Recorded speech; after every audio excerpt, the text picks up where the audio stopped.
বলছি, এই প্রসাদ বিতরণের আসল কারণটা কি?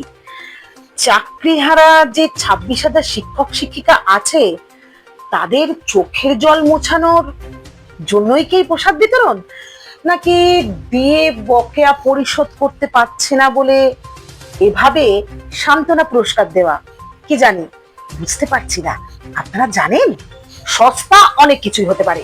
অনলাইনে অর্ডার দিয়ে আমরা অনেক কিছুই কিনি যেগুলো হয়তো বাজারের দামের থেকে অনেকটাই সস্তা, কিংবা ধরুন চুরি করাও হয়তো এই সমাজে অনেকটাই সস্তা, কিংবা মিথ্যে বলে মানুষকে বোকা বানিয়ে দুর্নীতির পথ বেছে নেওয়াটা আরো সস্তা। কিন্তু তাই বলে ভগবান এতটাই সস্তা, কিংবা ধরুন তার প্রসাদ সেটাও কি এতটাই সস্তা? জয় জগন্নাথ। নমস্কার, সায়ন্তনীর সাতছাত্র চ্যানেলে আমি সায়ন্তনী। আচ্ছা, দীঘায় জগন্নাথ দেবের মন্দিরের প্রসাদ এখন শুনছি পাড়ায় পাড়ায়, বাড়িতে বাড়িতে, দোকানে দোকানে বিতরণ করা হচ্ছে। আপনারা কি পেয়েছেন? আমি কিন্তু এখনো পাইনি। কিন্তু প্রশ্নটা হলো, জগন্নাথ দেবের প্রসাদ এভাবে বিতরণ করার কারণটা কি? এমনটাও শুনলাম প্রায় 100 কোটি টাকা খরচা করে এই প্রসাদের ব্যবস্থা করা হয়েছে। মনের মধ্যে একটা দ্বন্দ্ব সৃষ্টি হচ্ছে। এতদিন জানতাম পুরীর জগন্নাথ মন্দিরের মহাপ্রসাদ পুরীর জগন্নাথ মন্দিরের রান্নাঘরে তৈরি হয়। দীঘায় দেখছি জগন্নাথ মন্দিরের সিস্টেমটা সম্পূর্ণ আলাদা। মন্দিরের রান্নাঘরের বদলে দীঘায় করিম চাচা, রহিম চাচা কিংবা আব্দুল চাচার দোকানে জগন্নাথ দেবের মহাপ্রসাদের অর্ডার দেওয়া হচ্ছে। আপনাদের মনে কোনো দ্বন্দ্ব নেই? দেখবেন, আপনারা আবার আমার কথার ভুল ব্যাখ্যা করবেন না। আমার কিন্তু রহিম চাচা, করিম চাচা কিংবা আব্দুল চাচা কাউকে নিয়েই কোনো সমস্যা নেই। কারণ এটা অস্বীকার করতেই পারবো না যে সকালবেলা উঠে বাজারে থলি হাতে সবার আগে এদের কাছেই আমরা ছুটি শাকসবজি, ফলমূল কিংবা মাছ মাংস কিনতে। কিন্তু কথা হলো, দীঘায় কি কোনো হিন্দুদের দোকান নেই যেখানে এই প্রসাদ তৈরি করা হতে পারে? একটু ভেবে বলুন দেখি। এটা নিশ্চয়ই মানবেন, প্রত্যেকের কাছে তার নিজ নিজ ধর্ম অত্যন্ত প্রিয়। প্রত্যেক ধর্মের মধ্যেই আলাদা আলাদা নিজস্বতা থাকে, বৈশিষ্ট্য থাকে। হঠাৎ করে যদি নিয়ম, বৈশিষ্ট্য সবকিছু ওলট পালট হয়ে যায়, সেটাকে আপনারা ঠিক কিভাবে নেবেন?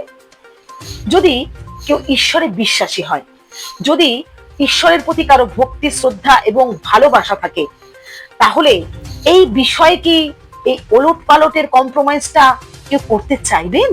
দীঘার রাস্তা, যেখানে ধরুন অনবরত গাড়ি ঘোড়া ছুটে চলেছে, তারই পাশে যে দোকানগুলো রয়েছে, মিষ্টির দোকান, কোনো চাচা, কোনো চাচি, এমনই দোকানে তৈরি হচ্ছে প্যারা গজা।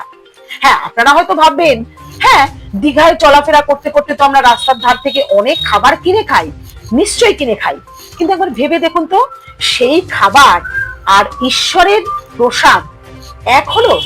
ভগবানের প্রসাদ, যে প্রসাদ আমরা তার কাছে নিবেদন করার পর হাতে পাই এবং সেটাকে কপালে ঠেকিয়ে তবেই খাই, সেই প্রসাদকে আমরা পবিত্র বলেই গ্রহণ করি এবং ঈশ্বরের আশীর্বাদ বলে। এরকম ভাবে যদি অস্বাস্থ্য জায়গায় অস্বাস্থ্যকর ভাবে প্রসাদ তৈরি হয়, তাতে কি ভক্তি, ভালোবাসা, শ্রদ্ধা কোনোটাই সেভাবে পাওয়া যায়? দুয়ারে সরকার এতদিন এটা জানতাম, এখন যে দুয়ারেও প্রসাদ এত সহজে অনায়াসে পাওয়া যেতে পারে, সেটা দেখে কিন্তু অবাক হতেই হচ্ছে। যদিও এতদিন জানতাম কপালে না থাকলে ভগবানের দর্শনটুকু মেলে না, আর সেখানে প্রসাদ এত সহজে পেয়ে যাচ্ছি।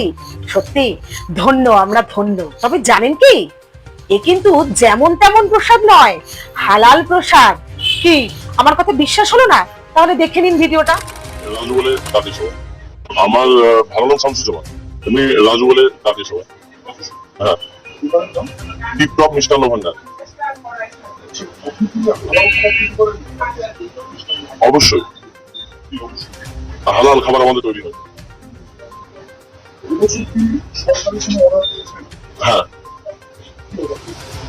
প্যাকেটে। হ্যাঁ, এসেছে। হ্যাঁ, প্রসাদটা এসেছে। প্রসাদের সঙ্গে আপনার প্যাকেট, আমাদের এখান থেকে কিছু মিষ্টি প্যাকেট হয়ে গিয়েছে। তাহলে প্রমাণ করে দিলাম তো আমি এতটুকু ভুল বলছি না। তবে হ্যাঁ, অবাক হওয়ার কিচ্ছু নেই, এটাই তো হবার ছিল। ঠান্ডা মাথায় একবার ভেবে দেখুন, কোন ধর্মের প্রসাদের দায়িত্ব যদি ভিন্ন ধর্মের হাতে তুলে দেওয়া হয়, তাহলে তারা অন্য ধর্মের রীতিনীতি পালন করে প্রসাদ তৈরি করবে নাকি নিজের মতো করে তৈরি করবে? তাহলে বুঝতে পারছেন এই বিষয়ে এত ভাবার কিচ্ছু নেই। তবে ভাবার বিষয় কোনটা বলুন তো? দীঘাতে আপনারাও হয়তো অনেকবার গেছেন, আমি অনেকবার গেছি। সেখানে অনেক হিন্দু মিষ্টির দোকানও আমরা দেখেছি। তারা এই বিষয়ে কেন টেন্ডারটা পেল না বলুন তো? এটা কি তাহলে পরিকল্পিতভাবে করা হচ্ছে, নাকি এর পেছনে কারণ অন্য? কি জানি বাবা। তবে কথায় আছে না, ভালো বোঝাও আর মন্দ। মানুষ প্রভাব প্রতিপত্তি এবং অর্থের পেছনেই অন্ধের মতো ছোটে, বিচার বিবেচনাকে পেছনে রেখে। তাই এক্ষেত্রেই অত বিচার বিবেচনা করার কোনো প্রয়োজন নেই, বরং দুয়ারে ফ্রিতে প্রসাদ পাচ্ছেন, তাও আবার জগন্নাথ দেবের প্রসাদ, সাদরে গ্রহণ করুন। যদি পেটের কোনো সমস্যা হয় একটু আধটু সামলে নেবেন, মানছি। এতদিন আমরা জানতাম ভগবানের মন্দিরের পবিত্র রান্নাঘরে ভোগ তৈরি হয়, যা ভগবানকে অর্পণ করা হয় এবং সেটাই পরবর্তীতে ভক্তের মধ্যে প্রসাদ রূপে বিতরণ করা হয় এবং ভক্তরা ভক্তি ও শ্রদ্ধার সঙ্গে সেই প্রসাদ গ্রহণ করে।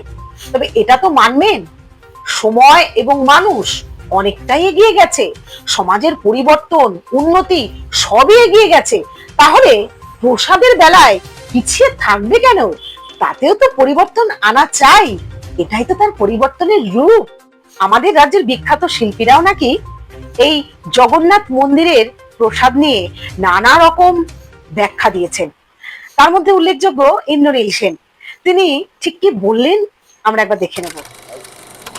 বাংলার মানুষের কি প্রয়োজন, বাংলার মানুষের কি তাগিদ রয়েছে, সেটাকে উনি প্রত্যেক মুহূর্তে অনুভব করেন এবং তার জন্য উনি দিবারাত্রি যাতে সেগুলো ভালোভাবে করা যায় সেটা নিয়েই উনি মগ্ন থাকেন। এবং আমরা ভেরি প্রাউড যে এরকম একজন মানুষের সাথে আমরা কাজ করার সুযোগ পাচ্ছি। আপনারাও নিশ্চয়ই গর্ববোধ করেন, তার সঙ্গে আপনাদের ব্যক্তিগত পরিচয় রয়েছে। মানুষ হিসাবে তিনি কীরকম, প্রশাসক হিসাবে উনি কীরকম। উনি কোনো ধর্মীয় মেরুকরণে বিশ্বাস করেন না। ওনারই কথা, ধর্ম আমার ধর্ম তোমার, উৎসব সবার।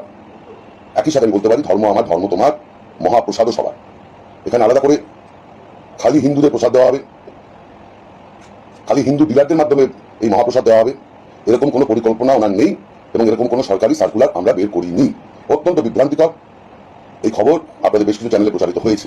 এবং একজন বাংলার মানুষ হিসাবে, আমি একজন হিন্দু ধর্মের মানুষ, আমি ব্যক্তিগতভাবে বাংলার প্রত্যেক হিন্দুদের হয়ে এই ধরনের মন্তব্যের প্রবল ধিক্কার জানাই।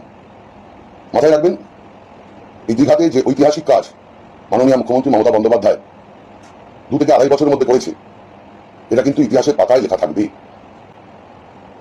2011 পর থেকে আজকে যে প্রেস মিটে বলা হয়েছে যে এই মহাপ্রসাদ বিতরণের মধ্যে দিয়ে তার প্রক্রিয়া যেভাবে করা হয়েছে সেগুলো ডিটেল আমি বলছি, যেটা নাকি হিন্দুদের সেন্টিমেন্টে আঘাত করা হয়েছে।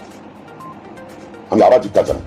কোনো ধর্মকে আমি ছোট করছি না, তবে যে হিন্দু ধর্মের বন্ধুরা আমার ভিডিও দেখছেন তাদেরকে একটা প্রশ্ন করি। আচ্ছা, আপনাদের মনের কোণে কোথাও কি এরকম দ্বন্দ্ব রয়েছে যে আপনারা আদতেও হিন্দু কিনা, নাকি জালি হিন্দু? ভাবছেন আমি এটা কেমন কথা বলছি? না না, এটা আমার কথা নয়, বরং আপনাদের পছন্দের এবং প্রিয় টলিউডের নায়িকার কথা। যদিও তিনি শুধুমাত্র নায়িকা বলাটা অপরাধ, তিনি বর্তমানে শাসক দলের নেত্রীও বটে। একবার দেখে নিন কি বলছেন তিনি। জালি হিন্দু, তাদের পেটে একটুখানি খোঁচা মারলেই হিন্দু হিন্দু হিন্দু ধর্ম ধর্ম ধর্ম বেরোয়, কিন্তু তারা জালি হিন্দু, কারণ তারা তো খুশি হচ্ছে না। আজকে জগন্নাথ ধাম হয়েছে, আজকে পুরীতে আমরা অনেকেই সময়ের সমস্যার জন্য অনেকেই যেতে পারি না, তারা দীঘায় গিয়ে জগন্নাথ দর্শন করবে। মহাপ্রভু এত সুন্দর পুরীর আকারে নির্মাণ করেছে, এটা মমতা বন্দ্যোপাধ্যায়ের ঐকান্তিক প্রচেষ্টা, তার স্বপ্নের প্রজেক্ট এটা। তো জালি হিন্দুরা খুশি হবে না, তারা বিরোধিতা করবে, তারা নামে শুধু ভোট রাজনীতি করার জন্য তারা হিন্দু, আসল প্রকৃত হিন্দু তারা নয়, তারা নকল হিন্দু, তারা জালি হিন্দু। আশা করবো এর উত্তরটা আপনারাই দেবেন, আমাকে আর আলাদা করে কিচ্ছু বলতে হবে না এই বিষয়ে। কথায় আছে না, কয়লার কালি যায় না ধুলে আর স্বভাব যায় না মূল্যে, আমার হয়েছে সেই দশা। আরে ভাই, একটা কথা তো মিস করে যাচ্ছি, না বললেই নয়। আচ্ছা, আপনাদের মনে আছে কিছুদিন আগেই সুপ্রিম কোর্ট থেকে 50% ডিএ বকেয়া পরিশোধ করার কথা বলেছিল? তাতে করে এমন কথা হয়েছিল যে কোষাগার নাকি ফাঁকা হয়ে যেতে পারে। কিন্তু জগন্নাথ দেবের মন্দিরের এই প্রসাদ 100 কোটি টাকার বিনিময়ে বাড়ি বাড়ি পাড়ায় পাড়ায় বিলি করা হচ্ছে। কি করে এই খরচাটা আসছে বলুন তো? অঙ্ক তো ঠিক মিলছে না। আপনাদের মিলছে? মিললে অবশ্যই জানাবেন কমেন্ট করে। যাকে এর থেকে বেশি কিছু না বলাই ভালো, তাতে আমার বিপদ বাড়তে পারে। জানেনই তো ইউটিউবারদের উপর কথায় কথায় কিভাবে আক্রমণ হয়। আমি বাবু আক্রমণের শিকার হতেই চাই না, শুধু একটু প্রশ্ন আর কি, সাধারণ মানুষ কিনা, তাই প্রশ্নগুলো বড্ড মনের মধ্যে খোঁচাখুচি করছে, সেই কারণেই তুলে ধরলাম। অন্যভাবে নেবেন না কিন্তু প্লিজ, ভুল যদি বলে থাকি ক্ষমা করে দেবেন। আবার দেখা হবে নতুন ভিডিওতে।